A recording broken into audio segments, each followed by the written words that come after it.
And you can. All right, we can get started. Great.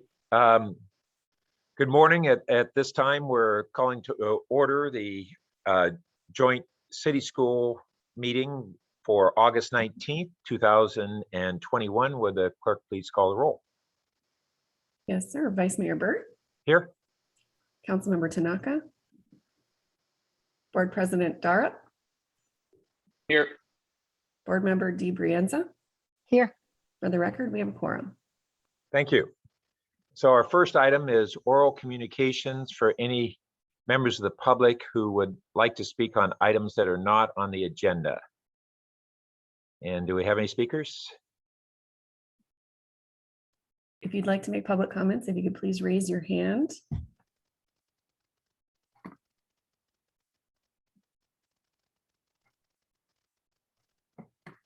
Through the chair, I don't see any requests to speak. Okay, thank you. Our next item is approval of our minutes from June 17th. Do we have a motion to approve? I'll move to approve. Second? Can the clerk call the roll on that?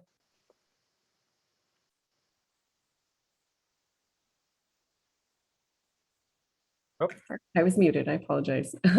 Board Member DiBrienza. Aye. Board Member Darup.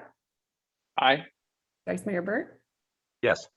Councilmember Tanaka has joined us. Yeah, We're voting on the approval of the minutes, sir, if you want to vote on that. Yes. Okay, motion carries unanimously. Great. So now we'll move into item 3, and item 3A is the superintendent's and city managers updates. Is our superintendent here?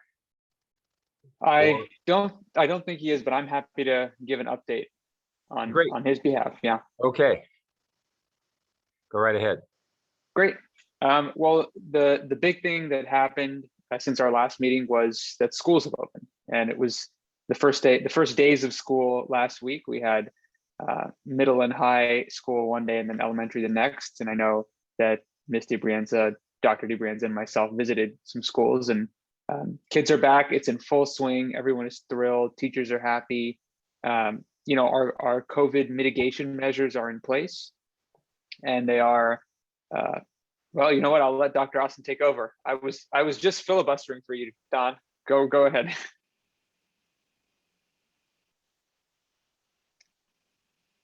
Don, I was just starting to fill folks in on the first day of school. If you want to do the superintendent's comments. Right on. Hello, everybody. I guess just a couple high points. 98% of our students came back. Only 2% selected independent study. And of those 2%, we already have students requesting to come back. But we do expect that to go both ways. So it'll fluctuate throughout the year. It's part of the problem with the legislation, which was honestly rushed and poorly written.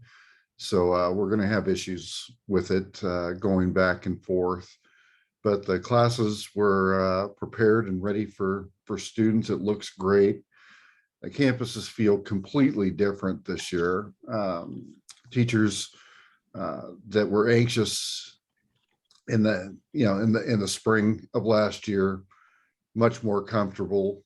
So we're off and running there. You can always tell by the type of complaints you get. And our teachers are complaining about old typical teacher stuff, which is great. It's not all about COVID. In fact, it's almost not at all about COVID stuff. We do have cases. We knew we were going to. We have not shied away from telling everybody that was going to be the case. Our cases should match the community. There should be no reason that we would expect to have a lower case rate than our general population. And right now we're getting up close to that 10 range. Each one requires contact tracing. The rules for quarantining are about as convoluted as you can get. There are multiple scenarios to go through, starting with was a student or person vaccinated or unvaccinated, which means we have to determine that, masked or unmasked, masked at the time that they were around certain people, the age of the students, the amount of time they were with somebody. There are so many questions to go through. I understand from a scientist point of view that it may make sense that to have all the different scenarios. From our point of view, it makes it really difficult to go through 10,000 students and 2,000 employees and the number of contacts they can have. If you just think about today, how many people you come in contact with and how many they came in contact with, that's what we're having to do every day with every case. And it's challenging. The thing that's becoming increasingly frustrating is schools weren't built to be hospitals or contact tracers. And yet we have a lot of that work to do. So we're doing the best we can with it. We are going to be requesting voluntary vaccination status of students here shortly. We're just getting that ready to go, so in a way that we can manage it. That is not a vaccination requirement. That just helps us when it comes time to contact trace when there are issues.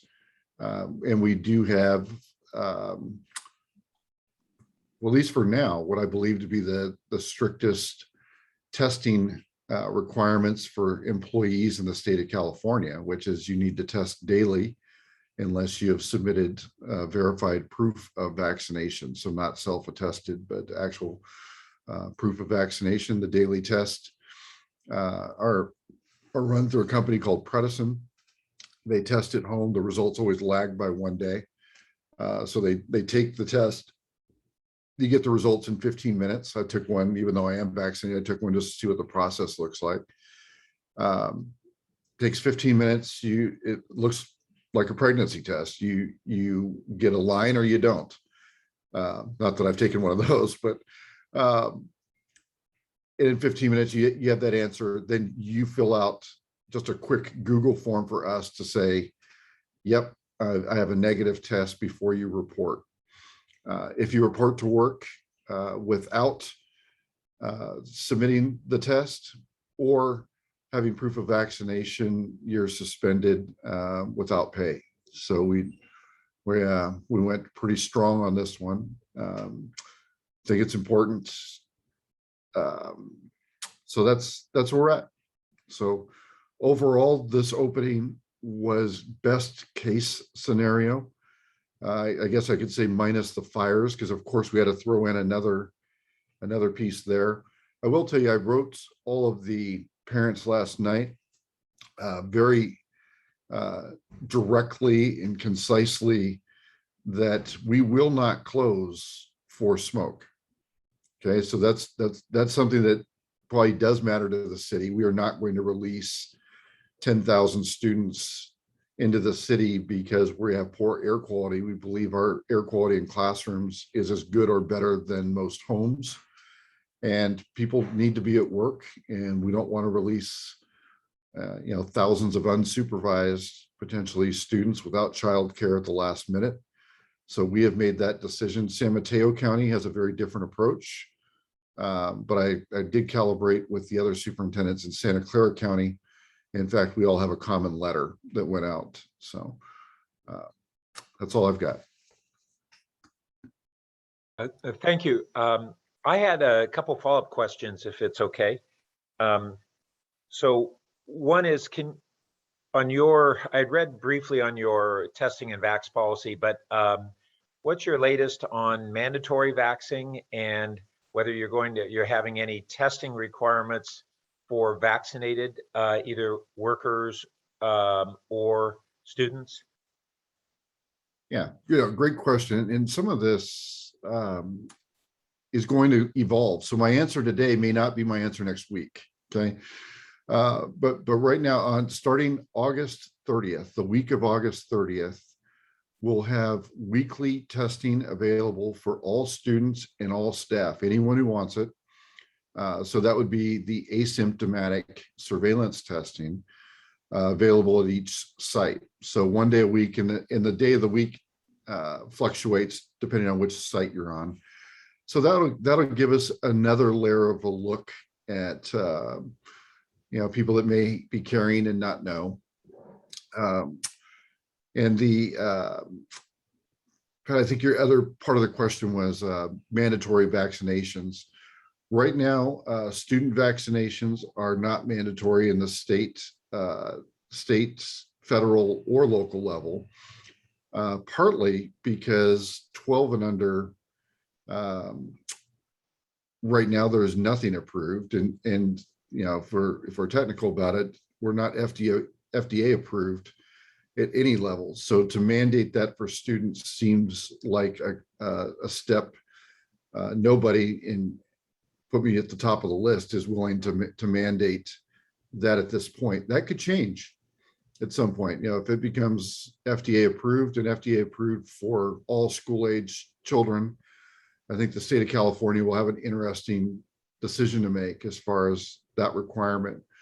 For employees, to a degree, I misspoke. We are mandating vaccinations for substitutes, contracted employees, volunteers. You cannot volunteer on our campus without proof of vaccination. We are not doing daily testing for any of those groups. It's just, I try to eliminate variables, and when the variables become more than we can, promise with some certainty, we avoid them. So right now, not a vaccination mandate at any level outside of those non-PAUSD employees and students. Okay. Did I cover that? Yeah, I think so. And then masking, are you masking indoors is a mandate and not outdoors, or where do you stand on the outdoor? Yeah, that's accurate. So the county is split on that one. And right now there is no mandate. So we have indoor masking is a mandate, and we're masking there. We had one student challenge that on the first day, and that student was removed from school, and as of today will not be returning. So we're very, very strict about that one. Outdoors, it is optional, but I can tell you from being on all the school sites, probably the lowest percentage I saw, and this was an elementary school with kids spread out just running around fields, was probably the high 70%, and the norm is 80+% remain in mask outdoors. Our thinking was a couple things. There are so many contradictions out there right now. You can go watch the 49ers play in a full stadium with no mask requirement, no proof of vaccination, and no negative test. So if you can do that, why can a third grader not take a break from a mask and walk over, in the corner of a field for a few minutes? So that's where we landed. It does create some additional issues when it comes to contact tracing, but the same kids are also in our parks and in different venues together all the time, with or without mask outdoors, walking the trails. So that's part of the reality, right? Is we're seen as ultimately responsible for every school age child, but we only control a portion of their day. So for right now, outdoors is optional, but who knows? That one might be the first to change if things start to take off in the area.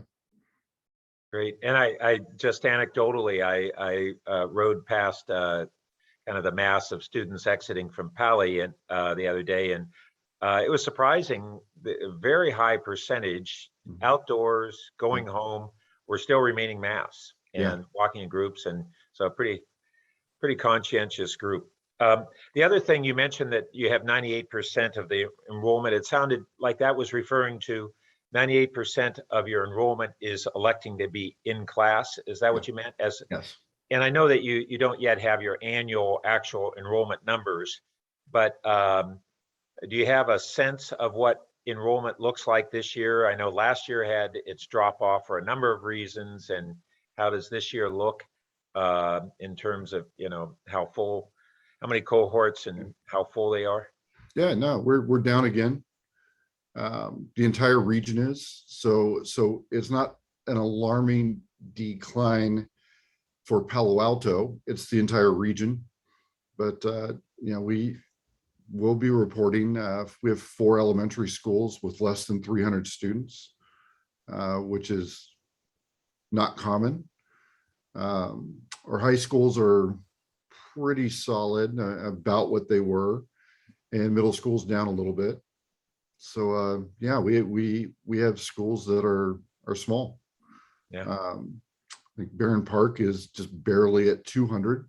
Wow. Briones is about 270, and a couple others are pretty small also. Okay. Well, thank you. Sure. And I don't see any other questions, so maybe we can move on to City Manager Shikata. Sure. Thank you, Chair, and members of the committee. Let me just perhaps go along with the back to school theme and touch on a couple of dimensions from the city's perspective. First with the police department and then with our Safe Routes to School programs. On the police side, would note it's again back to school, and traffic is top of mind. May have noticed our new 20-mile-per-hour speed limit signs placed around schools, and hopefully having some effect on at least pointing out to folks the importance of speed in the area. We now also have officers assigned to what our police department is calling an Adopt a School program. And so specific patrol officers will be assigned near schools, or in particular around morning school traffic when they're not assigned to other calls for service, and will be encouraged to introduce themselves to school administration and principals when they have the opportunity to do so. We have a lieutenant that is assigned as liaison for all schools, and in particular, we expect traffic to be the primary focus of any contacts and follow-up needed. And so far, so good. In terms of our Safe Routes to School staff, they're also around and working with parents and students on cycling and driver behavior in the areas around schools. Apparently, we have had some contact from staff, from parents, trying to adjust their student commute patterns to reflect the bell schedule, and as would be expected, work schedules and school schedules don't necessarily align. So parents are in contact with our staff to try to figure out what's works best for their needs. We also have bike safety as a component in the 6th grade, middle school, back to school camp events. Let's see, it's got green presentation made for grade 7 and 8 as well, in addition to virtual programs that staff have been working on. And so with that, I think maybe I'll leave it at that, and just note again, we're off and running and pleased to have in-person activity as areas for us to work together once again. Thanks. Ed, real quick, I'm sorry, I just forgot. Yesterday was a pretty awful day for us and really the city. But I do want to share that Zach Perone's communication with us throughout the day was top shelf. He is right from the beginning, helped us with the information, really did a great job. Your communications department did a very nice job also. So really appreciate the work on your end. Thank you. And I'm sure folks know, but just to point out that I think the superintendents are referring to the really tragic attack involving a high school student in downtown. Certainly really tragic, and appreciate the quick action by community bystanders and Good Samaritans that were involved, quick action by our police department, our paramedics in addressing the issues. And again, just as Superintendent pointed out, really tragic event yesterday, a really awful day, and at the same time really points to community coming together. So appreciate our ongoing work together to address the issues. And City Manager, can you also share just where we stand on our vaccination and testing programs and the continuing to evolve situation? Sure. Yeah, as perhaps you've seen in the press, vaccinations certainly encouraged among our staff. There have been reported increases in our vaccination rate, in particular around public safety staff, police and fire, also citywide. We're continuing our meet and confer with our bargaining units on the impacts of how mandatory vaccination and testing requirements are being developed.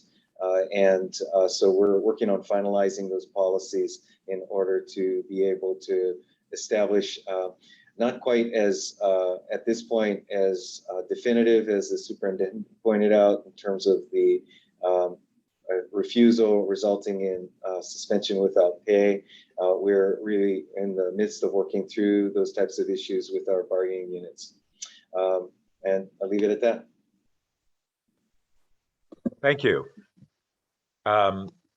So if there are no questions, then we'll just update on activities of both the school board. Actually, excuse me. I think both DeBrands and myself have. Oh, our I'm hands sorry. up. I missed the hand. Go right ahead, Councilmember. Yeah. So yeah, definitely wanted to thank the police for their quick work, and of course the Good Samaritans who stepped in. I mean, I'm glad that happened because it could have been way worse. And I definitely I have kids around that age going to poly, and I as a parent, it's something that's very concerning, and of course inside the I'm on these various parents groups, and there's a lot of concern about student safety, and so I'm glad that the city manager and superintendent talked a little bit about it today. I really feel for the victim and their family. It's just terrible. I don't know if the city manager, you're able to talk anything about, what steps we're doing to try to prevent this kind of stuff. I've been over the past few months, I've gone many tours of downtown where people are talking about issues and around the unhoused and whatnot, and sometimes a very aggressive behavior. I mean, there's also the other stuff like camping out in the garages and stuff, but it's something which I was wondering if, what are we trying to do here to try to make sure that the community feels safe, but especially our students. As city manager, can you talk a little bit about that? Certainly. Thank you, Councilmember. Appreciate the opportunity to elaborate. I do think it's extremely important to not draw any conclusions at this point. By all indications, this was truly a random act and really, again, tragic and really terrible situation, but also incredibly important not to draw any correlation between any demographic or presumption as to geography that might be drawn at this point. It is very early in the police investigation of the circumstances around this particular incident and the individual involved. And so as such, really important that we allow our public safety professionals to do their work. Ultimately, this will be turned over to the district attorney's office to do more specific follow-up and again, allow them to do their due diligence in order to draw conclusions appropriately. That said, it really is important to recognize that Palo Alto is an extraordinarily safe community, and that this circumstance should not in any way be perceived as taking away from that. We are proud both of the conditions of our community, while also recognizing we are part of a metropolitan area. And as such, and again, recognizing the randomness of this event, to really acknowledge that and again recognize this as an opportunity for the community to pull together. Yeah, thank you for that. I appreciate what you're saying, and I think communication is be really important, especially to parents, because you can imagine that there's a lot of concern going on, and so I think it's good to get ahead of this, so that you know that you know we have the correct perspective about what's happening. I guess you know I have heard people. I've gone like on 3 or 4 tours now of downtown for various reasons, just walking up and down the street and with community members who've pointed out issues to me. I usually only do office hours by Zoom these days, but this is the one exception where I've been asked many times to do these tours, and probably seeing that you've done them as well, or community members have probably asked you to do this. But I mean, I've I've heard stories. I mean, not stabbings, of course, but I've heard stories of rather aggressive behavior on University Avenue, and so I guess that's what I'm referring to. I don't think we have to target any demographics per se, but I do think that there's a pattern that I've been pointed out to. One community member told me about how he was walking down University Avenue, and there's this guy yelling at the top of his lungs, I think kind of near the Apple store, and was just pounding away with a hammer, right? I think I think they called the police, and eventually the police came over, and that was settled. But there's stuff like that going on, which I think I don't think it's necessarily caused by any single demographic per se, but it's something where as community members, I think people don't necessarily feel safe, right? And in context that this was told me, it was a retailer. And it just told me about how that kind of aggressive behavior on University Avenue is driving away business. That was the context I was hearing it in, right? But it's something which, while it wasn't a stabbing in that case, someone wielding a hammer and yelling at the top of their lungs is probably not something which makes people in the community feel safe, right? And it's a pattern which I think we should be very conscious of, right? And it's something which I think communication of what we're doing and trying to do to make sure that the community, whether it's a student or a shopper or a resident, feels safe in our downtowns. Because while this may not be an everyday occurrence, it's something which aggressive behavior is. I mean, I don't know if I'm not down there every single day, so you probably know better than me, but it's something that has been flagged to me multiple times by multiple people. So I don't think aggressive behavior from certain some of the unhoused or homeless people, whatever you want to call them, is like never happens. I think it does happen because I've heard it from so many people. And so anyways, that's just something which I think we should talk about. And then to the superintendents, I mean, I think we need to get communication out to the parents right away, because there are rumors flying all over the place about what's going on here. So I think we should, be very forthcoming, right? Because of that. I mean, you guys can imagine. I think any parent, especially parents who have students around that age, it's a big deal right now, right? As you guys can imagine. So okay. All right, thank you. Board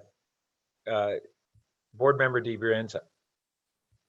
Thanks. I also wanted to thank everyone on the district side and the city side for all your work yesterday. Obviously, a very scary day for a lot of people, and it looks like everything worked the way it was supposed to work, and I'm really grateful for that. And I'm also grateful, city manager, for your comments about letting the process play out to find out what happened and not rush to any judgment. I think I agree with Mr. Tanaka that there's work to be done, and yet I hope that this town doesn't start a war with unhoused people who are much more likely to be victims of a crime than to perpetrate a crime. So the other thing I want to say, Chair, I know it's out of process, but I noticed that at about 8:32 and 8:33, several people logged in. One who had just logged off, I know, had wanted to make a comment. I don't know if any of the people here were hoping to make a public comment and just didn't realize it was right at the beginning. So I don't know if there's a way we can reopen that up in case there was anyone that showed up at 8:32 to comment on something. But that's all I had. Okay, thank you. And I'd be fine with that. We also have, we can take public comments on this item. I didn't actually open it for that purpose and should have. And so if any members of the public would like to speak on item 3, which are all the update reports on school district activities and city actions that have occurred since our last meeting, please go ahead and raise your hand and the clerk will notify us.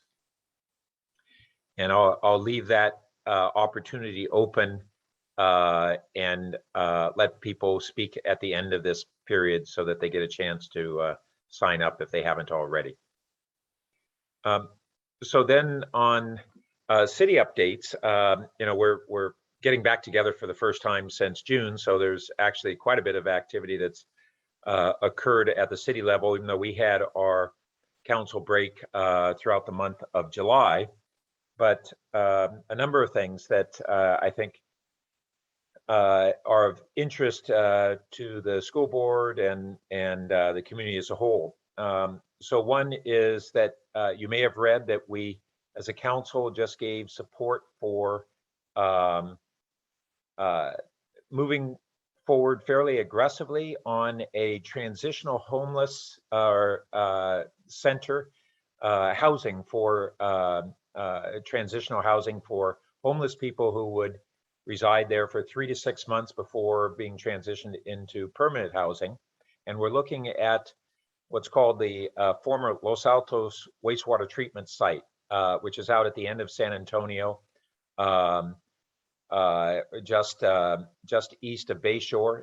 It's a underdeveloped land that the city has owned for over 30 years when Los Altos joined our wastewater treatment collaborative.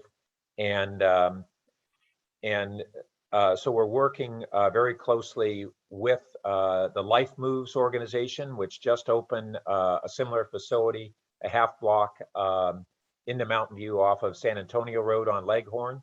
And they have incredibly low cost housing units that are they're prefab container-like structures, but I encourage you to visit the site. They're really well designed, and they have a lot of services that are provided on the site, and that's the model we're looking for. The funding for this is going to be largely supplemented by the state home key funding, which is a massive amount of funding that's trying to address these very sorts of issues. We also just last week had an update on our intention to move forward with a business tax on the 2020 ballot, and we're evaluating different alternatives. With currently the form of tax that is receiving the greatest attention is a square footage tax on office development, with an emphasis on larger offices and larger companies. But there's just a lot of potential nuances to any form of tax we may consider. But as you know, the city has had a tremendous shortfall in our revenues during the last 2 years. We had already been very interested in a business tax to address transportation and affordable housing, and now we have even additional needs, and so that's the basis, and the council's moving forward with that. And we also have created this I think was done right before our break, but a community advisory group on our housing element. Every 8 years we receive all cities receive an allocation of required housing that we must plan for in the community and zone for and have that plan approved by ABAG.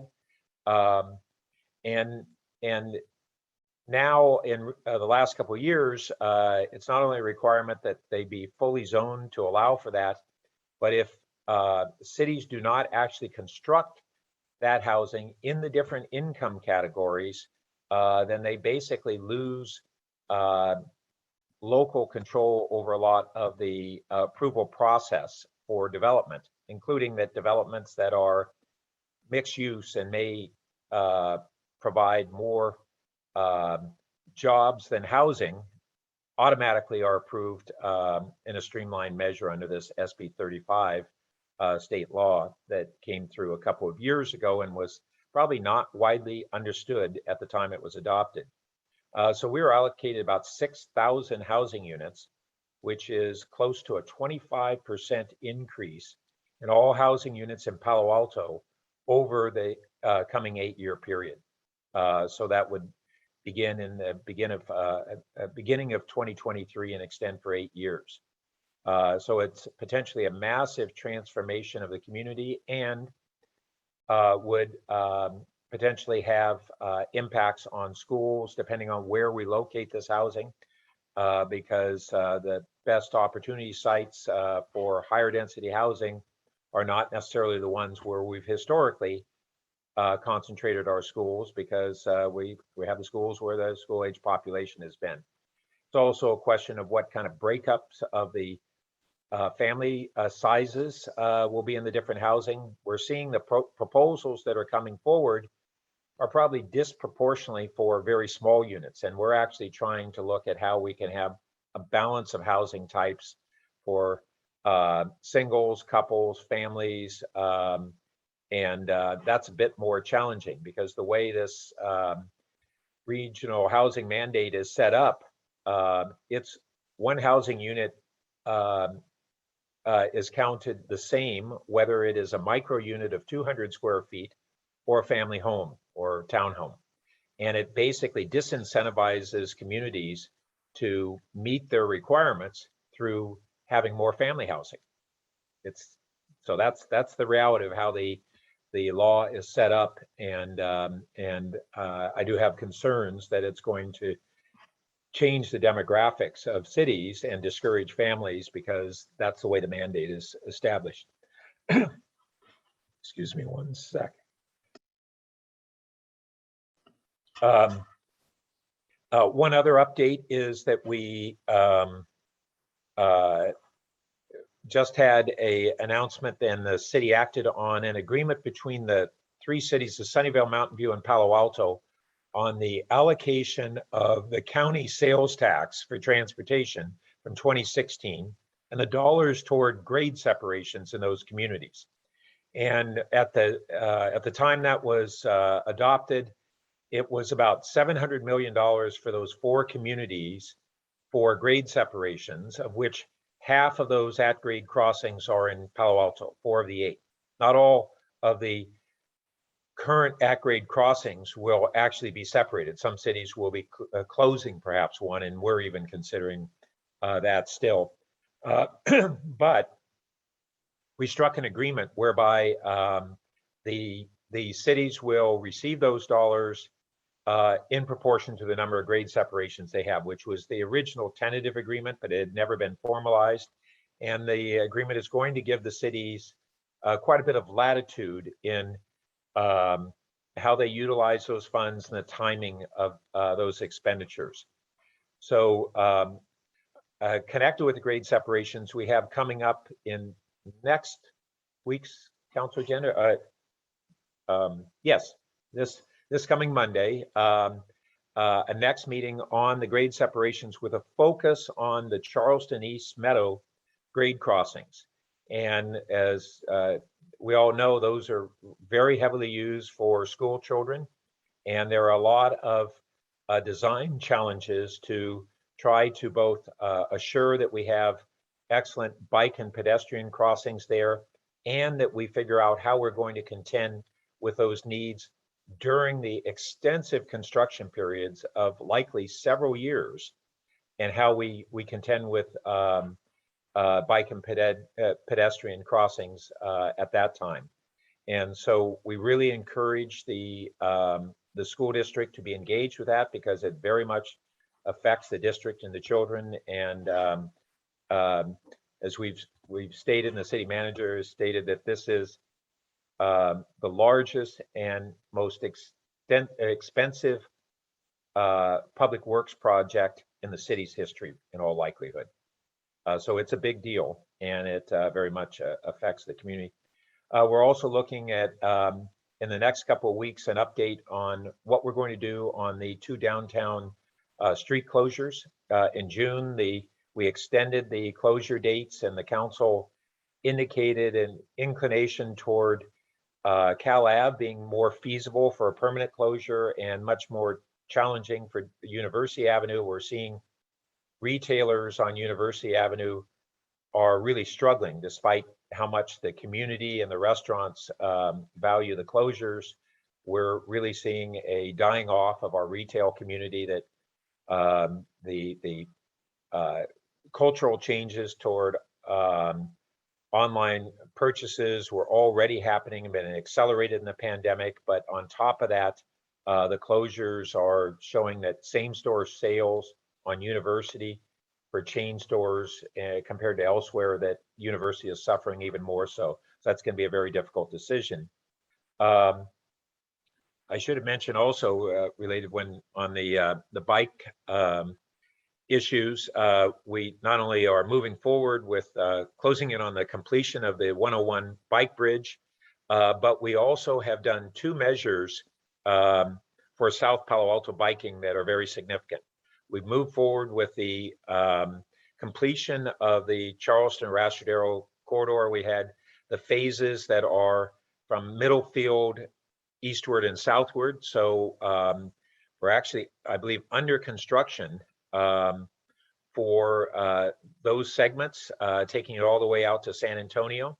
And the council made some real adjustments in our capital funding and priorities, because from our budget cuts, that was in jeopardy of being delayed, and we prioritized that. And then we've just taken next steps on the South Palo Alto Bike Plan, which is the next phase of a very significant project to expand bike safety and bike programs or designs on basically East Meadow and Fabian, that we've seen really feed the student community heading toward schools that are westward from there, and also serve to feed the new 101 bike bridge for whether it be commuters to North Bay Shore and all Google and everything in Mountain View, or for recreational purposes to the Baylands. And so I think, oh, and the last things we had an update from Valley Water on the drought situation, which I think is something that, you know, is escalating for all of us. And we're not having the mandatory cutbacks that we had statewide in the last drought, but it's certainly feasible. And then we have another update coming next couple of weeks on our Foothills Fire Protection Plan. Is, you know, we're having a reminder through this smoke of just how much jeopardy we were in last year and continues to be, and that's a great challenge for us going forward. So sorry, that's a lot, but I wanted to give those updates, and if anyone has any questions, be glad to, or if Councilmember Tanaka, if you have anything to add that I didn't cover. Well, I think the one thing that I think you were very comprehensive, so thank you for that. I think the one thing that you didn't really touch on was just the Fuki Sushi incident. It was very unfortunate in our community, but I was glad to hear that it was pretty well investigated. So thank you to the city manager and staff for doing that. I'm just hoping that there's more tolerance in our community and patience, both, you know, with some of the concerns around COVID and just racism in general. I think we just have to be more conscious of that. So, but anyways, I thought you did a really good job in summing up everything. So, but anyways, thank you. I should share that this coming Sunday at Bull Park at 11 o'clock, we're going to have a community event that the two neighborhoods have of Barron Park and Ventura, that really the two neighborhoods that are adjacent actually to Fuki Sushi have organized. And it's really a community-based event to embrace our diversity and our strength through our diversity. It's intended to be a very positive event. We've had a number of events that have focused on the increase in both anti-Asian hate incidents. This is deliberately, as I understand it, intended to not be a political event. You know, we've had circumstances where some of these events have been used for political advancement opportunities, and that's deliberately not what this is. This is really the community coming together to show that they have the backs of our community members like Fuki Sushi and others, and really a demonstration of our positive values.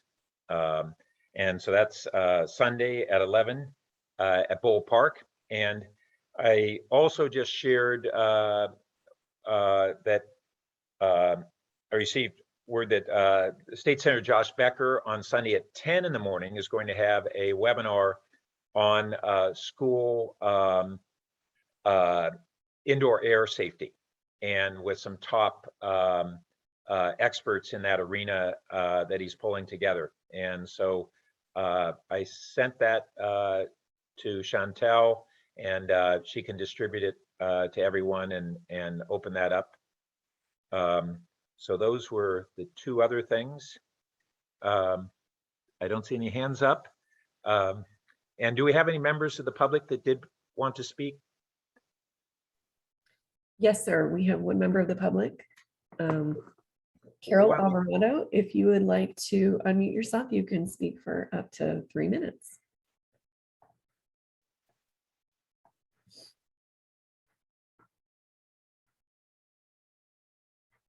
Carol, can you hear us?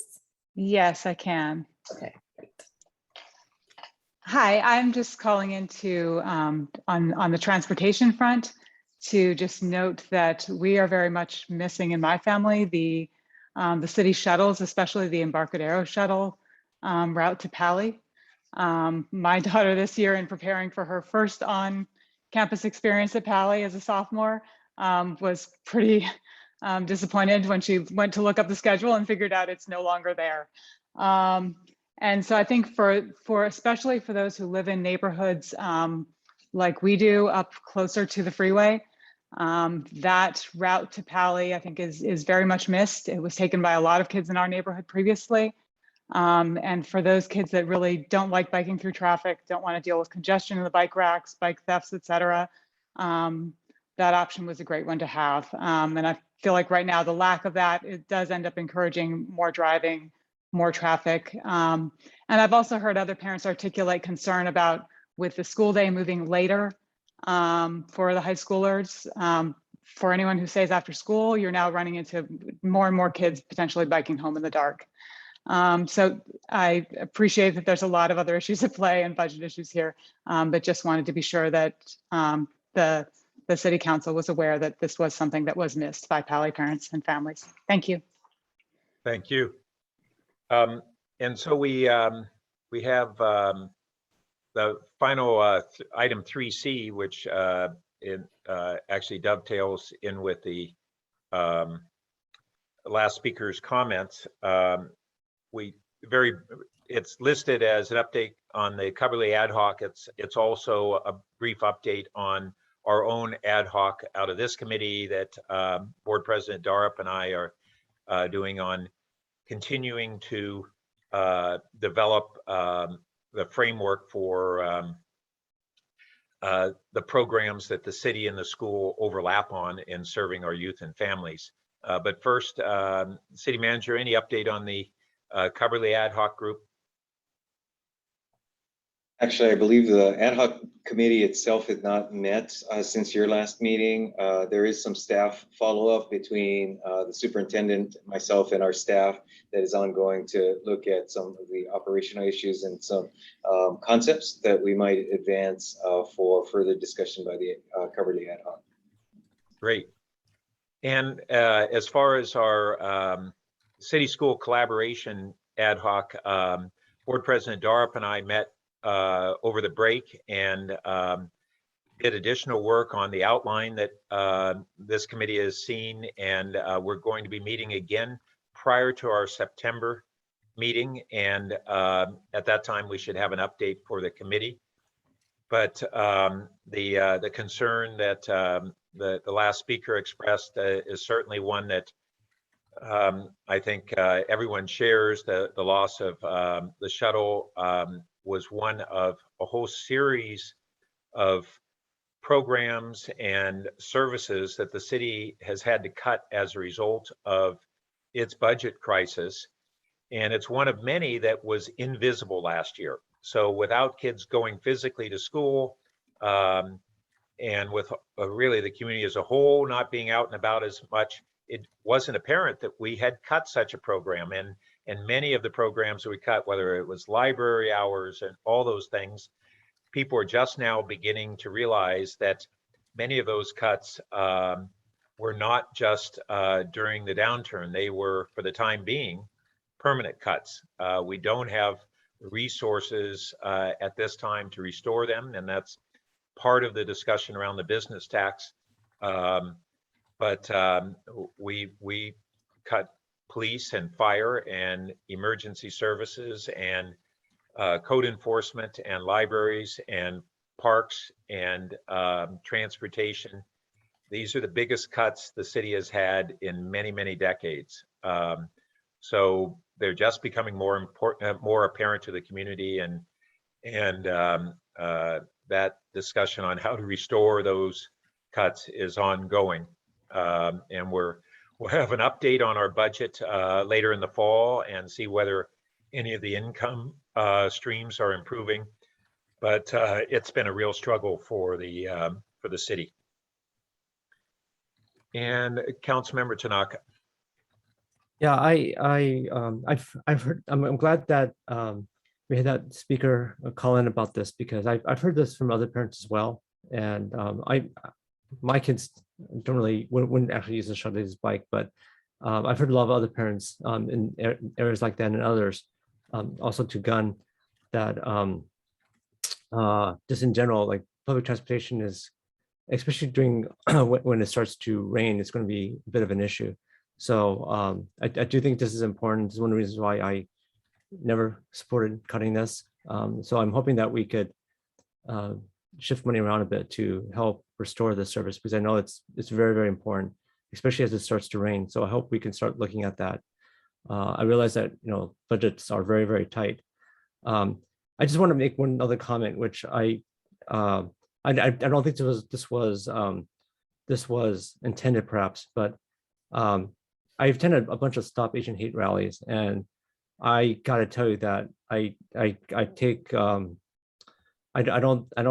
think to say that people attended these rallies or organize these rallies to protest to racism against Asian Americans, to say that's done for political benefit, I think is a real out of place comment. I think this is kind of the latent racism I think we see, unfortunately, still in our city. So I think we just got to be really careful about what we say about that kind of stuff, because when I attended these Stop Asian Hate rallies, I got to tell you that I don't think I talked to a single person there, a single Asian American there who didn't feel some sort of racism in our city. So I just think we got to be very careful when we say those kind of off the cuff type of comments, that this is done for political benefit, that there isn't racism in our city. I think that's just wrong. I don't think that's the case.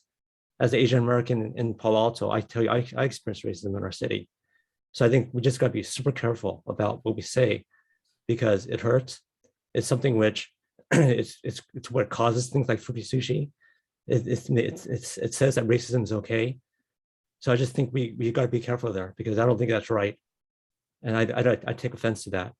So I just, I would like to Wonderful. clarify, there was absolutely no implication that that statement had anything to do with a lack of recognition of the issue.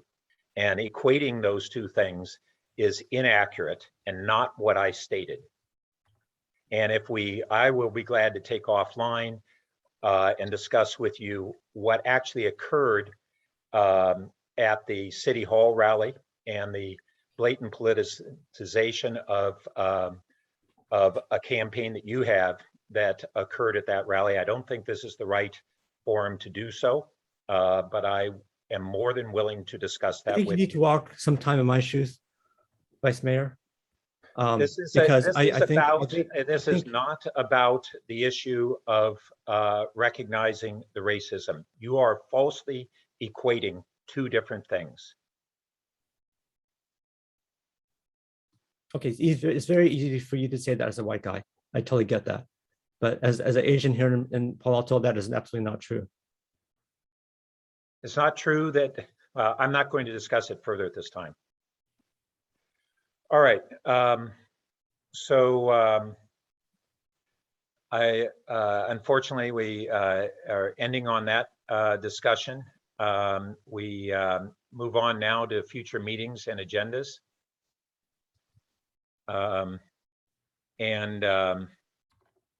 Our next meeting, Ms. Cotton Gaines, is on which date? It is September 16th, the third Thursday in September. And as of right now, it's the discussion about the school district and the city collaborations is the main item that we have pending. And if there are others, please let me know. Great. Unless anyone has anything more on upcoming agendas, we can adjourn at this time. Thank you. Thank you. Thank you.